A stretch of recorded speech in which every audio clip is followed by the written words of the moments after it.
imagine if Sundar Pichai never left India. Going abroad was never the issue. The problem is they never come back home. 240,000 Indian students contribute a whopping $12.48 billion to the US economy.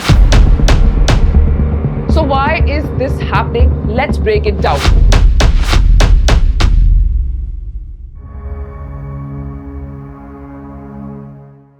India, the greatest powerhouse of 21st century.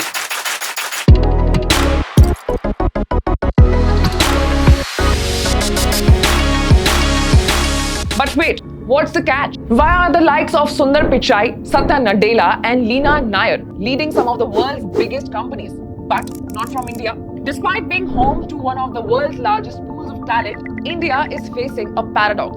Its brightest minds are shaping the future of global giants like Google, Microsoft and Chanel, but often outside the country's borders.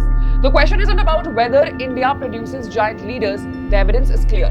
The question is, why are these leaders not building their empire in India? The answer lies in what's often called the Great Indian Brain Drain. In this video, we are diving deep into the phenomena, exploring why some of the India's best and brightest leave for opportunities abroad.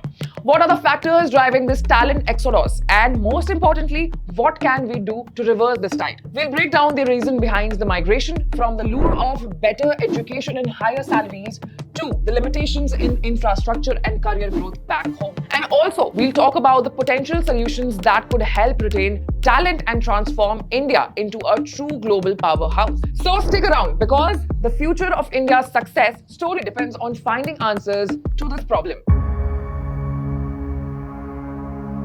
The term brain drain might sound like a modern issue, but did you know it actually dates back to post-World War II Europe? Originally, it described scientists who were fleeing to North America, but here in India, it started around the time of independence. India has always been rich in talent, but factors like living standards and job opportunities have been driving people away since 1950s. And let's be real, it's been a problem ever since, especially until the 90s, when globalization brought some of our brains back home. But as they say, not all stories have happy endings. And like too, the brain drain came back with a vengeance. By the way, if you're liking this video so far, don't forget to smash that subscribe button so you never miss out on more insightful videos like this.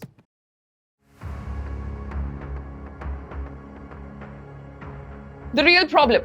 Look, going abroad was never the issue. The problem is they never come back home. India is producing global leaders for other countries. In fact, Business Standard says 4,300 millionaires will likely move out of India in 2024 alone. 240,000 Indian students contribute a whopping $12.48 billion to the US economy. In Canada, 3 lakh students pour $11.7 billion into their economy. Now imagine if Sundar Pichai never left India. Just think about how different things could have been. So by analyzing all this data, we come to a certain conclusion that at one edge, India is being deprived of skilled individuals and leaders, while on the other side, it is an Indian who is leading the biggest economies. As they say, every problem has a cause, and in our case, we have many. Let's analyze them, and we'll also try to find solutions later on.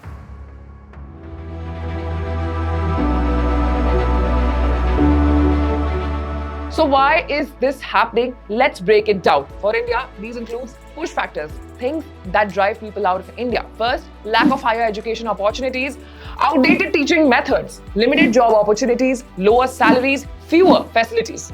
And guess what? Among BRICS nations, India invests the least in research, only 0.7% of its GDP. Then there are the pull factors, the things that attract talent abroad. Better living standard, higher salaries, tax-free economies like UAE, and it's a double-edged sword. But here's the good news, every problem has a solution.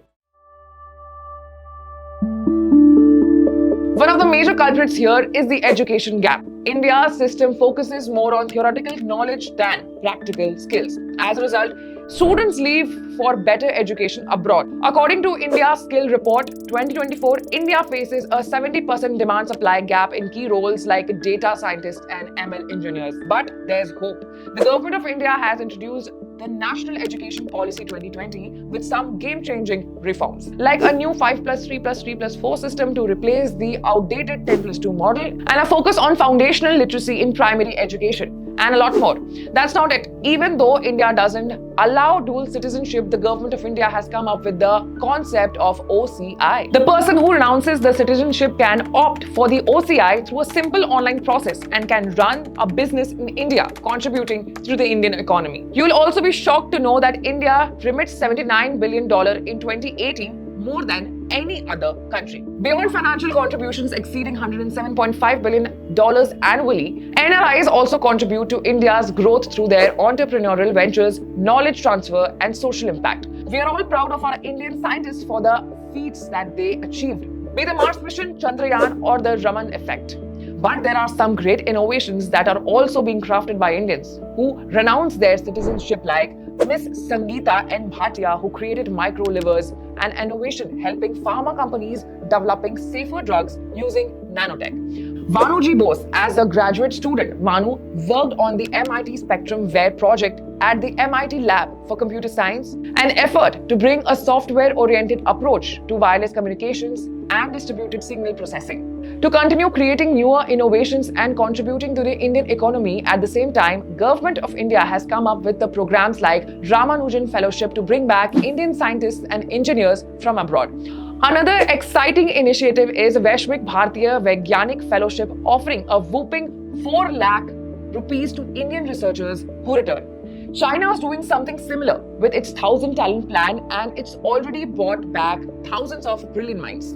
The program primarily targets Chinese citizens who were educated in elite programs overseas and who have been successful as entrepreneurs, professionals, and researchers. And within a decade of announcement of the 1,000 Talents Plan in 2008, it had attracted more than 7,000 people overall. And maybe it's time we follow suit. The future. We need to build a system that identifies talent early and provide them with an opportunity to grow right here in India. If we can offer them the right facilities and support, we can prevent them from seeking greener pastures elsewhere. After all, India is on the cusp of becoming a global superpower. So we just need to keep moments going and ensure the youth of today become the world's leader tomorrow, right here from India. And as we discussed, the youth of a country is the most important pillar of the country.